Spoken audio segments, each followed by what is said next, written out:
2008 akan membuat satu proyek video tentang hermeneutika dan yang diampu oleh Bapak Dr. Stanley R. Paparan. Dan di sini kami akan membahas tentang apa itu hermeneutika, apa tujuan dan apa metodenya.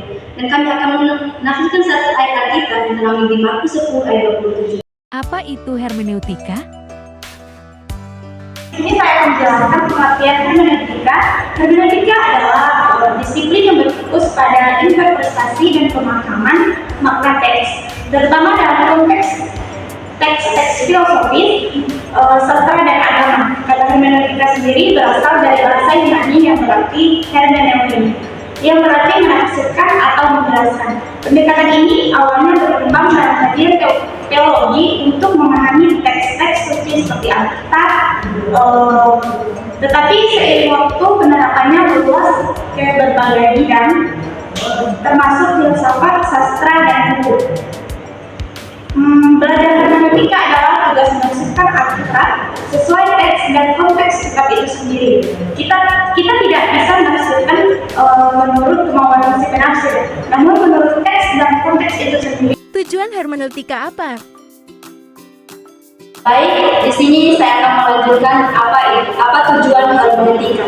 Di mana hermeneutika ini bertujuan untuk membantu membaca atau meneliti untuk memahami makna dari teks atau simbol yang seringkali tidak langsung atau bersifat ambigu.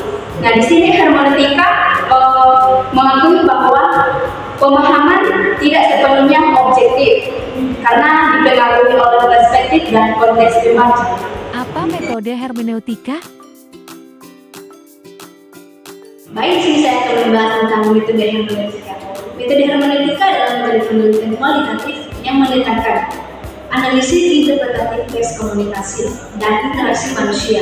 Hermeneutika juga dapat diartikan sebagai ilmu dan seni menginterpretasikan teks atau kitab suci.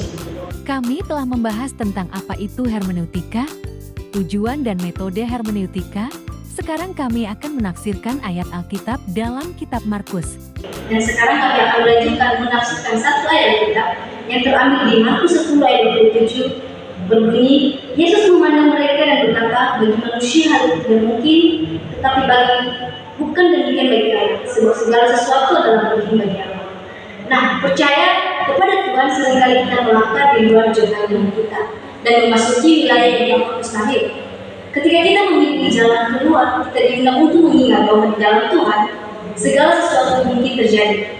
Dalam perjalanan yang murid-muridnya Yesus juga seringkali merasa diri dan takut kepada Tuhan, sehingga Tuhan mengingatkan mereka bahwa tidak ada yang mustahil dari Tuhan. Setiap hari kita mungkin menghadapi tantangan yang menguji iman kita. Ketika kita merasa terpojok oleh masalah keuangan, kesehatan, atau hubungan kita dalam mengingat bahwa Tuhan adalah sumber segala kekuatan dan kemungkinan kita dipanggil untuk bersandar kepada-Nya dan sepenuh hati percaya bahwa Dia mampu melakukan jauh lebih banyak dari apa yang kita bayangkan. Selanjutnya, kisah dalam Alkitab penuh dengan contoh bagaimana Tuhan mengubah keadaan mustahil menjadi kemenangan besar. Dari menghilangkan perang hingga membangkitkan orang mati, Tuhan menunjukkan bahwa kuasanya tidak terbatas. Ketika kita membaca dan merenungkan kisah-kisah ini, iman kita menjadi kuat dan kita diingatkan bahwa Tuhan yang masih bekerja dalam hidup kita sampai hari ini. Namun penting juga kita ingat bahwa Tuhan seringkali datang dalam bentuk yang tidak kita duga. Terkadang jawaban atau doa-doa kita tidak seperti yang kita bayangkan. Dalam momen-momen tersebut kita dipanggil untuk tetap setia dan percaya bahwa Tuhan mengetahui apa yang terbaik untuk kita. Dia bekerja di balik layar untuk mengatur segala sesuatu untuk kebaikan kita. Nah, marilah kita menjalani kehidupan kita dengan keyakinan bahwa tidak ada yang mustahil bagi Tuhan. Apapun tantangan yang kita hadapi, kita dapat membawa semuanya kepada Tuhan dalam doa dan percaya bahwa Dia akan menyediakan jalan bagi kita. Tuhan mengundang kita untuk hidup dengan iman yang teguh, selalu berharap dan percaya kepada-Nya.